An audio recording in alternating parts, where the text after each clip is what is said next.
Hello and welcome to episode 42 of the Garden Log. My name is Ben Dark and I am a gardener, and this is my podcast. It is about plants and the people who plant them. I'm broadcasting this episode from the Japanese anemone time of year, that early September flower rush that you always seem to forget about. You forget just how much is out and doing things at this time of year. I was thinking about Japanese anemones because there's a section of garden I pass on the way home. It's in one of the big parks in London. It has this magnificent Victorian style bedding area full of pink begonias. And then a little bit further off, there's a bit of pretty uncared for woodland with some white Japanese anemones, probably honouring Joubert, something like that. And they just shine. They shine so brightly. They seem so much more light and living than that massed rank of colour. It's wonderful. Unfortunately, this week I'm not going to be talking about Japanese anemones any further.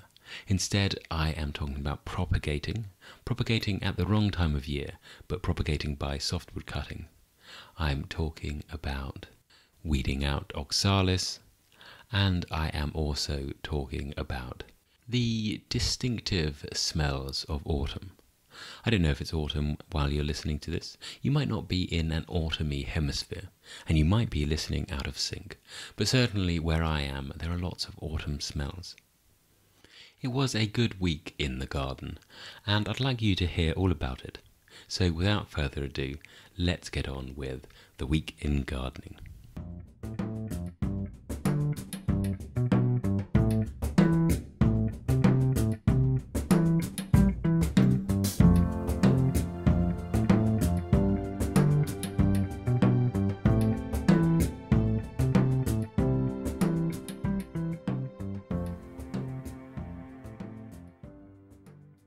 Welcome to the week in gardening, a week located in the month of September. And September is the month of smells. It is the month of apple rotting in the long grass smell and of first autumnal bonfire smell. There's been some quite good bonfire scents wafting over the place. I've been looking to a distant hill, a hill outside the garden, on which is a stand of trees, and this stand of trees has been wreathed in smoke for a few days. It looks like it might burst into flame any moment, but I think there's just a low, gentle fire in there. Either a group of swagmen, of wandering vagabonds, have camped out there to roast the local rabbits, or someone is burning a load of old wood. But it's been giving me great pleasure to look over there and see that.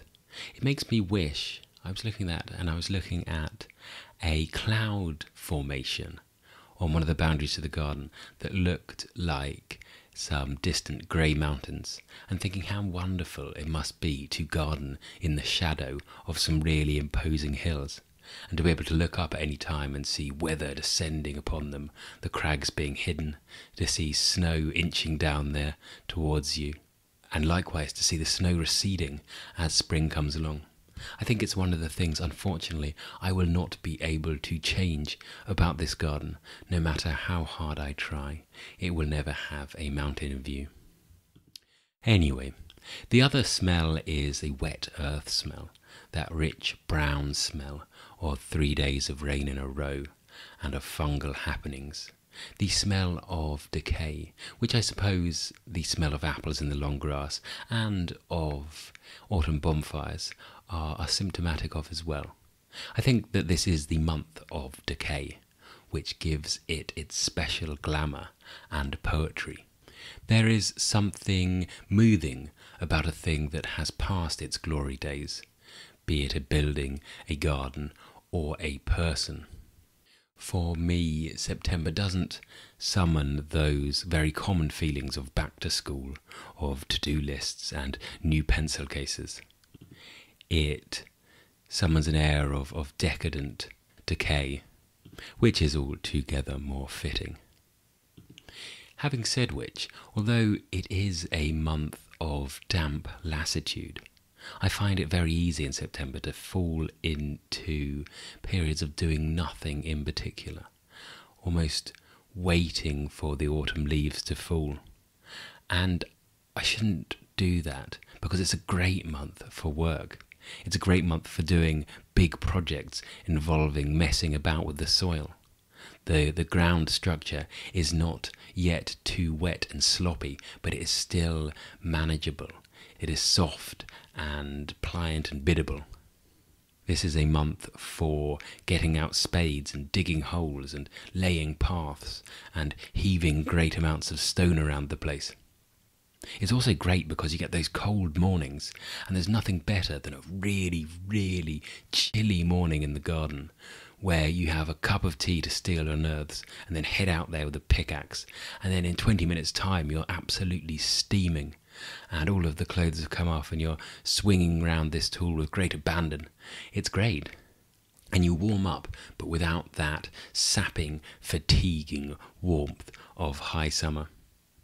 So let that be a lesson to you. September is a time for great earthworks.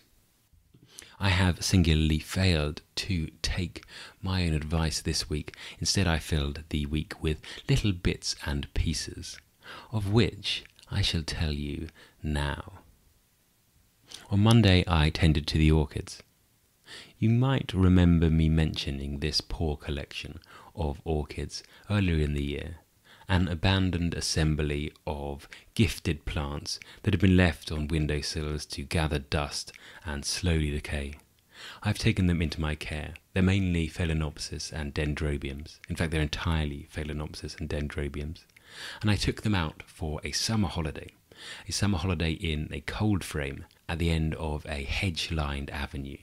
It's quite exciting coming across this case of orchids at the end of it. It feels like some sort of jungle icon befitting of the orchid's reputation as a seductive and slightly dangerous plant. My tactic for taking them outside had been to change their conditions a bit, to get a bit of a temperature drop and encourage the formation of flowering buds in that way. And I'm pleased to report it's been a huge success. All of the Phalaenopsis now have flower spikes. I broke one flower spike off, but now it's grown a little side bud from just below the stump. They're amazingly tough plants, the moth orchid, despite what people might tell you. Dendrobiums flower in a slightly different manner. They're those cane-like orchids. They look like sugarcane on a very small scale, or maybe one of those sacred bamboo type plants you sometimes see in IKEA, and they flower in between the leaf nodes on the main stem. And these haven't sent up flower spikes, but they are sending up new stems, so it'll be interesting to see which type of Dendrobium they are. I think they're probably that common white form that you see sold in mid-range department stores. I think there's something like 1,500 species of Dendrobium, and goodness knows how many more cultivars, so really they could be anything. In keeping with them being tough plants, I haven't been too exacting about their watering with purest rainwater. I've occasionally given them tap water over the summer. These orchids is a classic case of trying to coddle them and actually making things worse.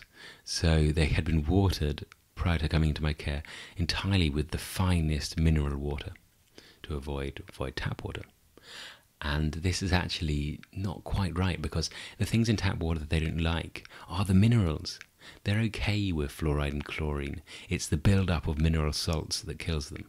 So the more exotic and isotonic your mineral water, the more damage you will do to them.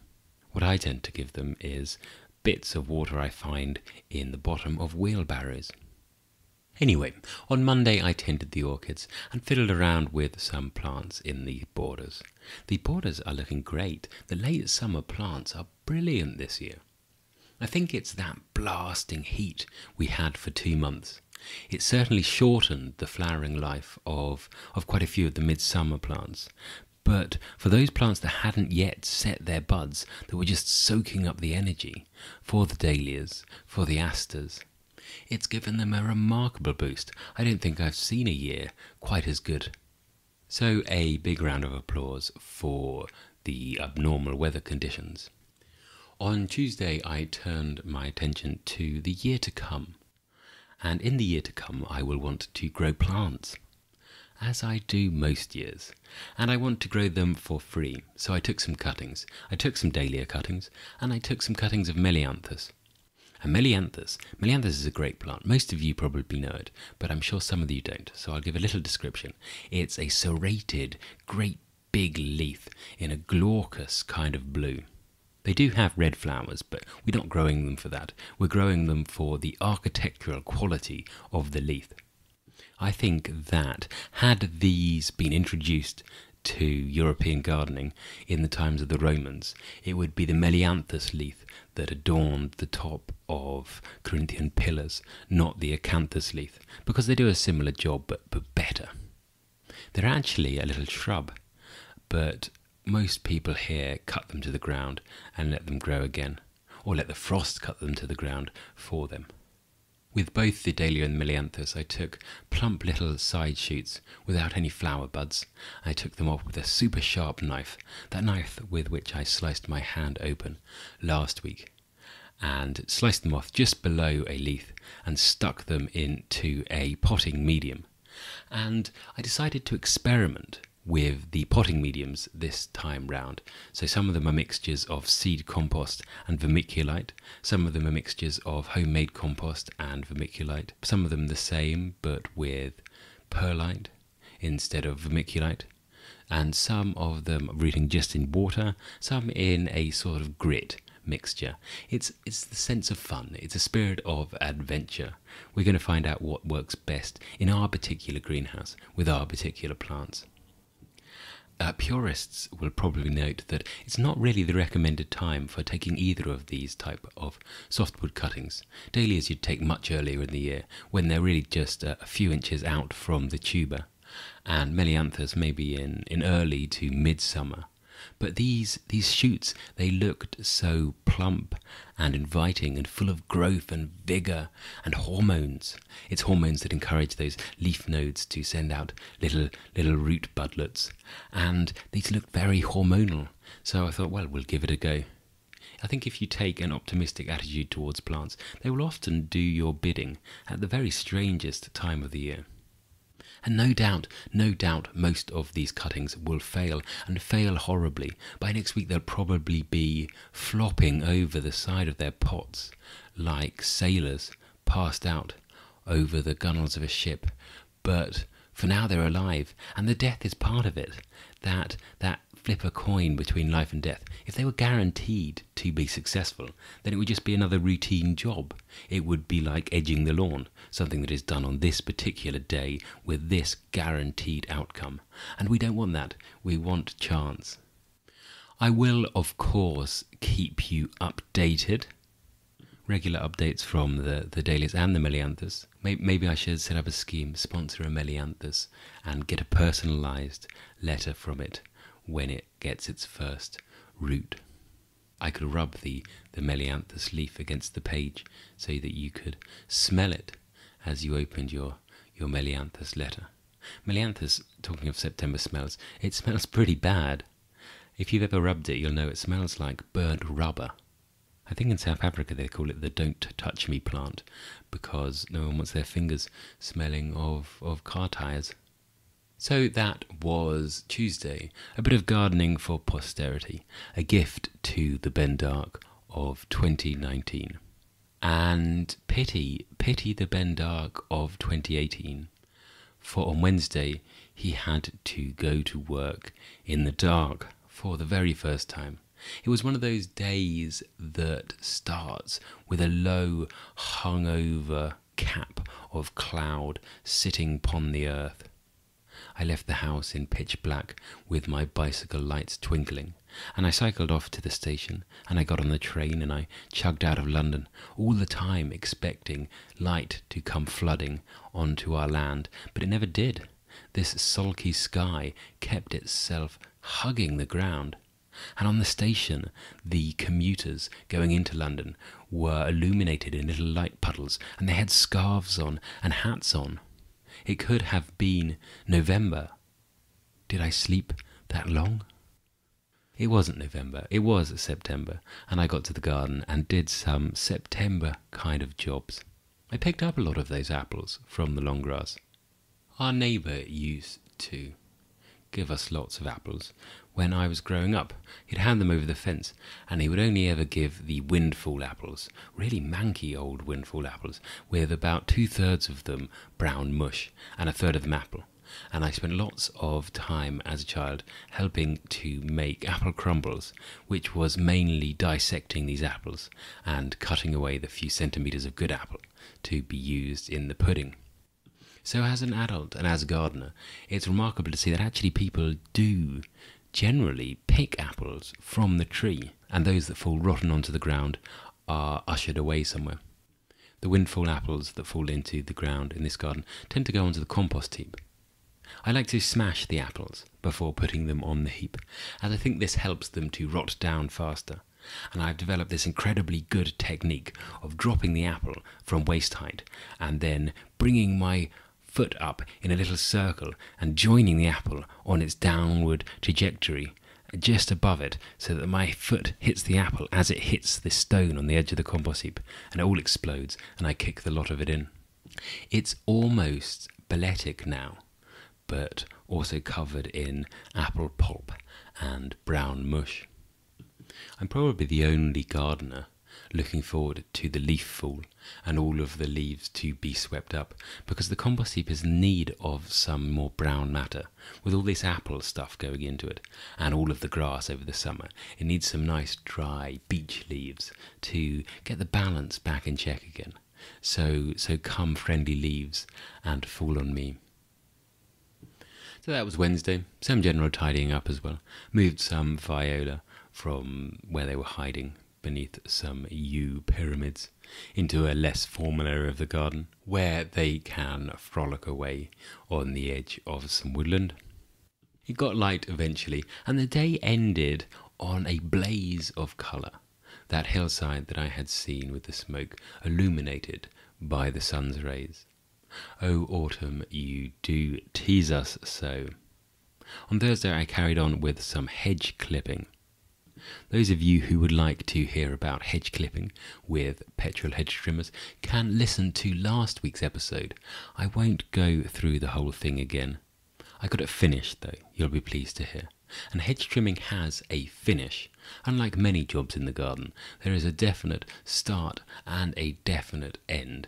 Though it is good to go back when you think the definite end has arrived and do another quick check over the hedge, and normally just with your secateurs take off all of the bits of yew that you missed, those bits at the bottom that almost join with the ground and need to be snipped manually, those bits that went almost sideways and somehow got brushed back into the hedge by the hedge trimmer. Those can be snipped off as well. So it's all looking lovely and formal now. The hedge is ready for winter. It's like battening down the hatches on a ship, making sure there are no fluffy bits to catch the wind and snow. Everything now is tight and Bristol fashion. And talking of winter preparations, Friday came in cold, really cold. Actual jumper and gloves and the faint hint of a shiver. Not from me, of course. From other members of the staff, I wouldn't have shivered. But it was clear and beautiful, so the heart was warm, even if the fingers weren't. I did some weeding, some luxury weeding. I was weeding oxalis corniculata, the creeping wood sorrel. That is the little purple-leaved oxalis with the upright yellow flowers. It's a pretty little thing, but my goodness, does it get around. It has these quite fat little roots, and it has seed pods that are held upright and kind of ping off to explode seeds everywhere. And I regard it as a luxury weed because there's a lot of it in the rockery, and it doesn't ever get to the stage where it does any harm, and it doesn't look particularly bad. It almost looks like a rockery plant, but it's good to keep it under control. And if we are weeding the oxalis in the rockery, we know that things are under control. There is nothing pressing in the garden. There are no disasters. There are no invasive species ready to take down the walls of the house. Everything is tranquil, and I'm actively seeking out jobs to occupy me and the other members of staff. I imagine it's like in the army when you are peeling potatoes. If you're peeling potatoes, you're not being made to bayonet anyone. It is comforting drudgery. My preferred oxalis weeding tool, actually it's my preferred weeding tool for many situations, is a very long carving knife. A long, thin carving knife. The kind that you might chop a roast with once a week, rather than an everyday dicing onion kind of knife. The one I use is naturally very blunt because I poke it into the soil constantly. It's very good for young dandelions as well, because you can get it down alongside the whole of the root and twist and bring the thing out whole. A trowel just won't do for that situation. You're going to get an underground snapping. It was a good end to the week, this bit of weeding. There was a spirit of companionship and camaraderie. I talked to people and I talked to myself. There is a pernicious belief amongst my employers that I don't like weeding and I don't do any of it. And I think this is unfair. I don't do a lot of weeding, but that's only because I garden so well. There are no weeds. Everything is mulched and grown close together. Anyway, that's what I'm saying. I finished the day on Friday going around and tending to the new patients within the greenhouse, to the orchids and to the little cuttings. These are fiddling jobs. It's great to build up a stock of fiddling jobs over the autumn and winter months, things that you can retreat to when the weather is horrible and you just need a cup of tea and a bit of static time listening to the radio. And the more of these type of things you have set up now, the easier it is to get through those months. I know something else that makes it easier to get through the winter months, and that is some good recommendations for gardening related things to read and to listen to. With that in mind, let's see if I have any recommendations this week.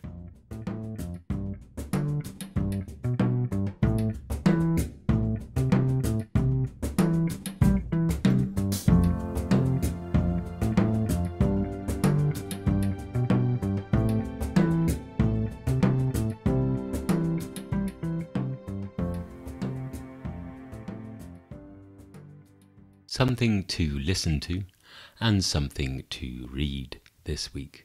To listen to, there's a new episode of Natural Histories on Radio 4, which is about the orchid. And it is the perfect subject for Natural Histories, because as we know, the interesting thing in programs, radio programs about plants, are not necessarily the plants themselves. It's the people who become obsessed with the plants. And orchids provoke obsession like nothing else.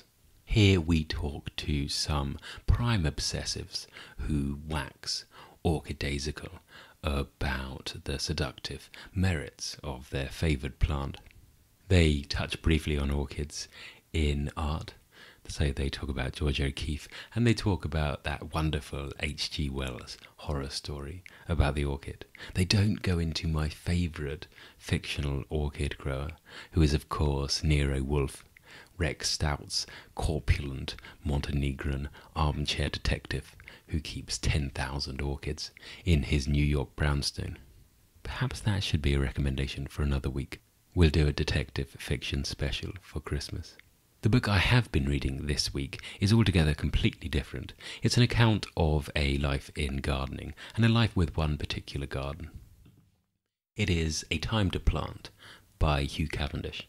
The subtitle of this is Life and Gardening at Holker, which I think is pronounced hooker, according to Hugh. Mr. Cavendish certainly would not call himself a gardener. He is a member of the House of Lords and has done various committee stuff, not a professional gardener. And I think this fits into my belief that the best writing about gardens is not necessarily done by gardening experts. I am about to embark on a master's in garden history.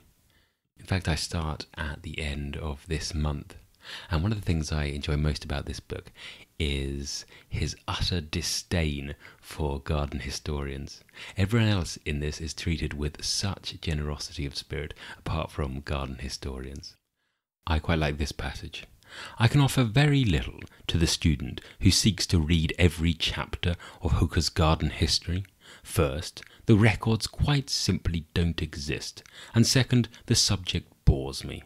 I have personal experience of seeing, through my own mismanagement, a garden degrade before my eyes. It happens with alarming speed, even in 3 decades of mainly positive developments in the garden at Hooker.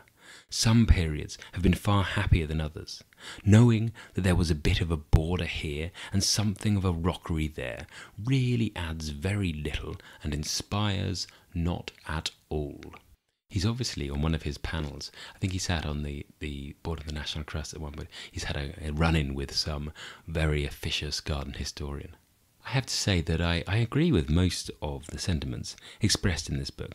In defence of the garden historian, I would say that actually Hugh is fascinated by garden history, but he just likes the people. He loves the people in gardens. He's always writing about people like his ancestor, Lord George Cavendish, and writing things like, I long to know how people like Lord George went about collecting plants of such quality. Did he correspond with knowledgeable plantsmen of the age? Did he gossip about plants in his club or in Parliament? I do not know, and very much wish I could add here to his achievements at Hooker something of the flavour of the man. And of course, adding to the flavour of a man is just as much a part of garden history as recreating the design of some obsolete parterre. And I have to say, he writes about people better than he writes about plants. And some of the characters hanging around this garden sound utterly magnificent. And he has that aristocratic unsentimentality in the way of looking at his relatives. I like bits like this about Aunt Evie. Aunt Evie gets pretty poor press in my family. Some of it, I am sorry to say, probably deserved. I was brought up to believe that she stole the statues imported by Sir Thomas Lowther and whisked them off to Chatsworth when she moved there. I think I like the author most when he is being outspoken about his beliefs about how a garden should not be preserved in aspect, how you should be free to sweep away the mistakes and the triumphs of the previous generations and do something in their stead. He is utterly opposed to anything that resembles gardening by committee, and he is implacably against gardening to please the visiting public. He believes that he will garden how he likes, and if the public happen to enjoy it, then so much the better. And I believe this attitude probably creates better gardens than had a load of trustees sat around and said, well, we simply must have a white garden and a rose garden and a new perennial garden. You visit a garden to see the eccentricities of character, to see the spirit of the person who once shaped the land around them, the person whose vision bent the land to them. And once that's gone, then a garden loses something. Maybe that's why places like Sissinghurst are going through these crises of identity. They've lost the Vita Sackville Wests and fallen a little bit into the gardening by staff meeting mode. Of course, this is a recipe for well and truly buggering up a garden as well, let's not forget. I'm sure that this garden wasn't buggered up by Hugh. I haven't been there, but I would like to after reading this book. It also has magnificent pictures, and it's pretty good about giving good Latin names for all of the species he mentions. Fascinating and worthy read. So once more, that is A Time to Plant, Life and Gardening at Hooker by Hugh Cavendish. And that, my friends, is that. A slightly shorter episode this week. That was the September lassitude coming down upon me. I simply can't speak anymore. I must go and decay in the long grass. Thank you to those of you who left me reviews on iTunes. That was very, very kind, and what lovely words. That meant a lot. And thank you for those people who do occasionally email me with gardening bits and pieces. If you would like to join them, then you can do so by emailing thegardenlogpodcast@gmail.com, or you can find me on Instagram and on Twitter. I want you all to have a wonderful week, whether you do any gardening with it or not. Until next time, thank you and goodbye.